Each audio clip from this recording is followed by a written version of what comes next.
अमरोहा से एक सनसनीखेज मामला सामने आया है जो आपको डरा सकती है, आपकी नींद उड़ा सकती है।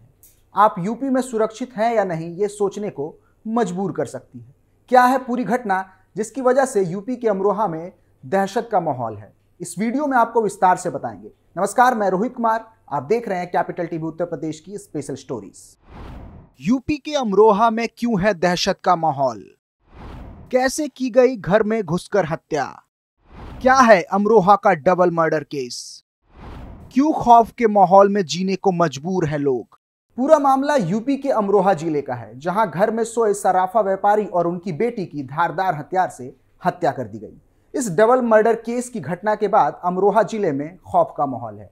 वारदात की घटना के दौरान मृतक व्यापारी का बेटा और बहू भी घर में ही थे, लेकिन दोनों फिलहाल सुरक्षित बताए जा रहे हैं। घटना की सूचना मिलने के बाद मौके पर पहुंची पुलिस ने दोनों शव को कब्जे में लेकर पोस्टमार्टम के लिए भेज दिया, साथ ही आगे की कानूनी कार्रवाई भी शुरू कर दी।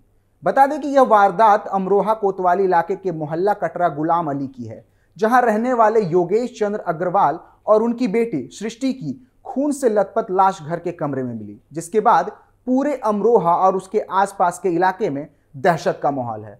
बता दें कि योगेश चंद्र अग्रवाल की उम्र 67 साल और उनकी बेटी सृष्टि की उम्र मात्र 27 साल थी।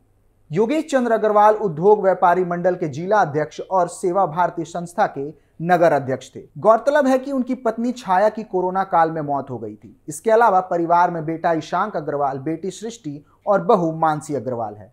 मिली जानकारी के अनुसार मृतक का बेटा ईशांक अग्रवाल दिल्ली में गत्ता फैक्ट्री चलाता है, जबकि बहू मानसी अग्रवाल अपने बेटे के साथ घर पर रहती है। दोनों हिस्सों में आवाजाही के रास्ते अलग अलग हैं, जबकि घर के भीतर हिस्से में दोनों को जोड़ने के लिए दरवाजा है। खबर के अनुसार गुरुवार को ईशांक अपने घर आया था। शुक्रवार की रात योगेश चंद्र अग्रवाल अपनी बेटी सृष्टि के साथ घर में थे। उनका बेटा और बहू घर के दूसरे हिस्से में सो रहे थे। इसी दौरान रात के समय जब सब लोग सो रहे थे, योगेश चंद्र अग्रवाल और उनकी बेटी सृष्टि की निर्मम हत्या कर दी गई। दोनों के शव घर के फर्श पर खून से लथपथ पड़े मिले। दोनों के चेहरे पर कपड़ा पड़ा हुआ था। घर में लगा सीसीटीवी कैमरा भी बंद मिला। दोनों की हत्या की जानकारी उनके दोस्तों से पुलिस को मिली। उनके दोस्त राजनिकेतन, सतीश अरोड़ा, अतुल गुप्ता और विनीत चावला रोज की तरह टेबल टेनिस खेलने उनके घर पहुंचे। दरवाजा खटखटाने पर दरवाजा नहीं खुला तो साथियों ने योगेश चंद्र अग्रवाल का फोन मिलाया। फोन न उठाने पर दरवाजे को धक्का देकर खोला गया। उनके दोस्त आगे बताते हैं कि भीतर दाखिल होते ही कमरे की खिड़की में झांका तो फर्श पर पिता पुत्री के शव नजर आए। साथियों ने पुलिस को बताया कि योगेश चंद्र अग्रवाल सोने की अंगूठी के अलावा सोने का कड़ा और चैन भी पहनते थे। पुलिस को शव कब्जे में लेते समय ये चीजें गायब मिली। वहीं सृष्टि की हाथ की अंगूठी व अन्य गहने मौजूद थे। कमरे की अलमारियों का सामान भी बिखरा हुआ था। हालांकि पुलिस लूट की आशंका से इनकार कर रही है। माना जा रहा है कि हत्यारे ने हत्या के पीछे लूट दिखाने के लिए ऐसा किया। फिलहाल बेटे की तहरीर पर कोतवाली पुलिस ने अज्ञात पर हत्या की रिपोर्ट दर्ज की है। इस पूरे मामले को लेकर पुलिस ने क्या कुछ कहा, आपको बताते हैं। इस डबल मर्डर केस को लेकर एसपी कुंवर अनुपम ने बताया कि अमरोहा नगर थाना क्षेत्र में शनिवार की सुबह पिता और बेटी की लाश घर में मिली, जिसके बाद पुलिस मौके पर पहुंची और कानूनी कार्रवाई करते हुए शवों का पंचनामा किया। उन्हें पोस्टमार्टम के लिए भेज दिया गया। साथ ही पुलिस ने संज्ञान लेते हुए आरोपियों की तलाश शुरू कर दी।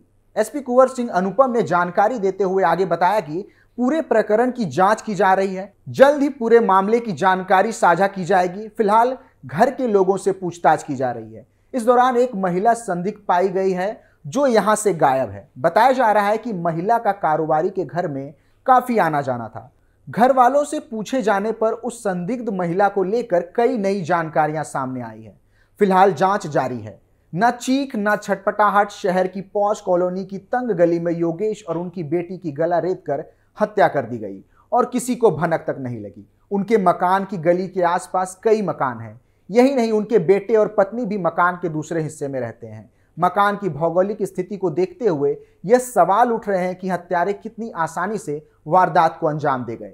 बता दें कि कटरा गुलाम अली शहर की सबसे पॉश कॉलोनियों में से एक है। शहर के अधिकांश व्यापारी तबके के लोग उसी मोहल्ले में रहते हैं। कटरा गुलाम अली से अंबेडकर पार्क की तरफ जाने वाले रास्ते पर योगेश चंद्र अग्रवाल का घर है। मुख्य मार्ग से करीब 20-20 मीटर की 2 गली पार करके योगेश चंद्र अग्रवाल के घर में दाखिल हुआ जा सकता है, जबकि उनके बेटे ईशांक अग्रवाल के घर का गेट मुख्य मार्ग पर है। एक मकान में ईशांक अग्रवाल अपनी पत्नी और बच्चे के साथ दूसरी मंजिल पर रहते हैं, जबकि दूसरे मकान में योगेश चंद्र अग्रवाल अपनी बेटी सृष्टि के साथ निचले हिस्से में रहते हैं। उनके मकान में एक बरामदा, आंगन और 2 कमरे और एक बैठक बनी हुई है। आंगन में सोफा सेट और डाइनिंग टेबल रहती है। डाइनिंग टेबल और सोफा के बीच दोनों के शव लहूलुहान हालत में पड़े मिले। सृष्टि उर्फ रितु के पैरों की तरफ पिता योगेश चंद्र अग्रवाल का सिर था, जबकि योगेश के पैरों की तरफ सृष्टि का सर था। यूपी का ये कोई पहला मामला नहीं है। एनसीआरबी की रिपोर्ट भी कहती है कि यूपी में लगातार क्राइम का दर बढ़ा है। हालांकि कुछ मामलों में गिरावट भी देखी गई है।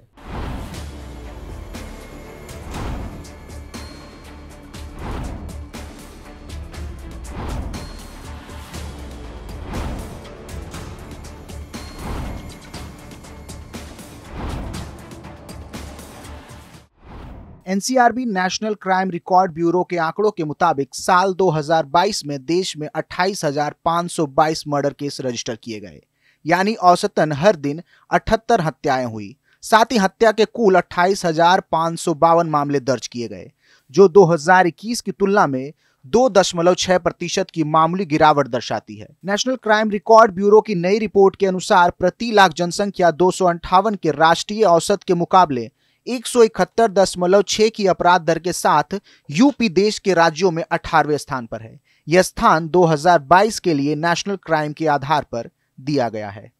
नेशनल क्राइम रिकॉर्ड ब्यूरो की ताजा रिपोर्ट पर UP police special DG law and order Prashant Kumar कहते हैं कि प्रति लाख जनसंख्या के आधार पर गणना की गई अपराध दर एक स्पष्ट तस्वीर देती है और यूपी की जनसंख्या अन्य कई राज्यों के मुकाबले कहीं ज्यादा है। उन्होंने कहा कि पिछले 6 सालों में राज्य में जीरो टॉलरेंस की नीति अपनाई गई है। इसका असर भी 2022 के अपराध आंकड़ों में देखने को मिला है। वहीं 2022 में 28 राज्यों और 8 केंद्र शासित प्रदेशों में 65,893 मामलों के साथ भारत में साइबर अपराध में वृद्धि देखी गई है। उत्तर प्रदेश में एक विपरीत प्रवृत्ति देखी गई। यहां 10,117 मामले दर्ज किए गए, जो कि पिछले वर्ष की तुलना में कम थे, जबकि इसी अवधि में साइबर अपराधों के राष्ट्रीय औसत में वृद्धि दर्ज की गई। 2019 में 44,735 मामले, 2020 में 50,035 और 2021 में 52,974 मामले सामने आए। मतलब कि ये मामले राष्ट्रीय स्तर पर बढ़े हैं। फिलहाल के लिए इतना ही। आप देख रहे हैं कैपिटल टीवी उत्तर प्रदेश की स्पेशल स्टोरीज। नमस्कार।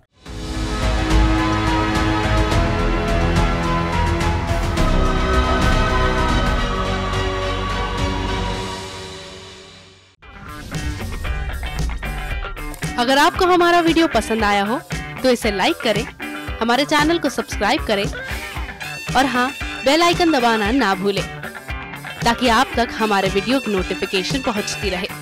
आप अपना सुझाव हमें कमेंट बॉक्स में दे सकते हैं। हमारे साथ जुड़ने के लिए शुक्रिया।